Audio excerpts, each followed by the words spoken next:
Personal story segment tonight, an amazing situation just in time for Christmas. In the early 1960s, an actress named Dolores Hart was on the rise, starring in a series of popular movies. Some critics thought she was going to be the next Grace Kelly, a big, big star. But then something dramatic happened to Dolores Hart. In fact, what occurred might be called a miracle. You're a young woman, you want to be an actress. You go to Hollywood. They love you.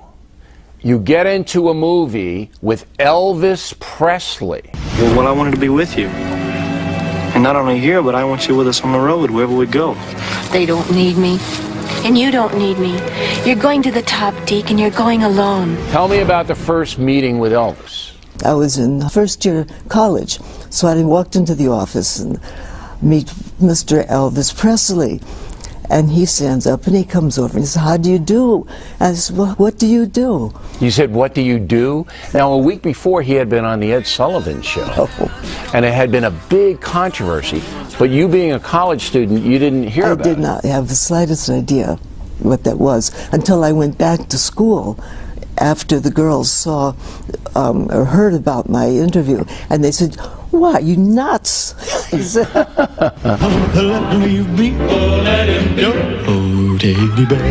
and it was very, very sweet and very humble in his own way, and he was a mother's boy. Once you found out it was Elvis Presley, and now you're in this movie and you're shooting the film and you have a kissing scene and you're his romantic interest, was there anything between you? Well, the kissing scene was with 200 people, and the moment we got lips to lips, the director said, "Cut!" And oh my gosh, can I make a mess of this? I think this is one deal that I can handle by myself.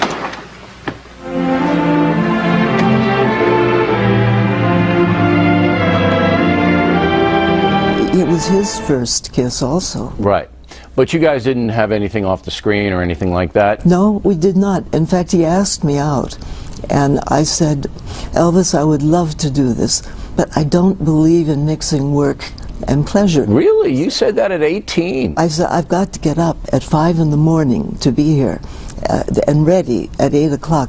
I said, "I would be a wreck if I went out at night on a work day."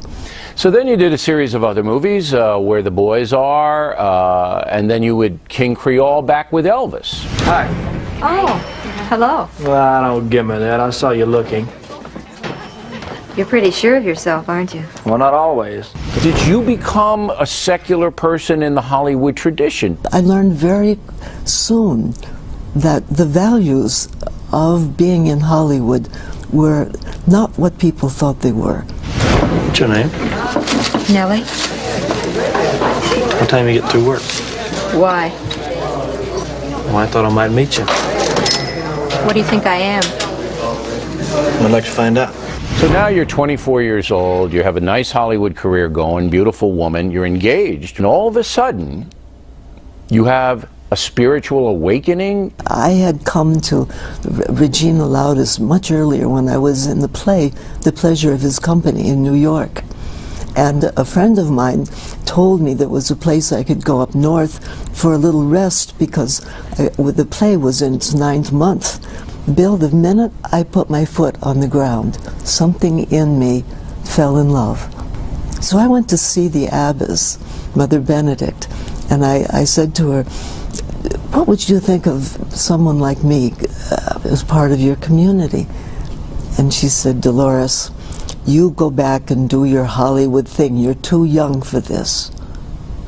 And I said, "Great." I said, "That's the best news I've heard." You didn't get it out of your mind? It just kept like no, that? because when I married Don, I said, "You know, Don, there's something that's bothering me." He said, "Well, let's get engaged and I'll make you at peace." We went to a party. It was an engagement party. And on the way home, as we're driving down the street, he steps on the brakes and says, "Dolores, what's wrong with you?" And he said, "Just tell me you love me." "Of course I love you." And he said, "Something's not right. Why don't you go back to that monastery that you like so well and get a little time off?" Well, he had no idea what he was sending me into. Because I went back there and I talked to Lady Apis that time, and she said, yes, you can come. And that was it? Yes. So you're there, and then obviously, that 50 years later, you're still there. Yes. Are you surprised on how much spirituality has been diminished in the United States? Secularists are rising, religion is mocked. The only time it surprises me is until you start reading history and you realize that at every period in history where there's been a major change, there's always been a loss of religious values as they have been known, because something new has to come in. I believe that's where the Pope now is seeing things. Do you believe in evil? I do indeed. I think evil is the loss of love. The loss of love. Yes.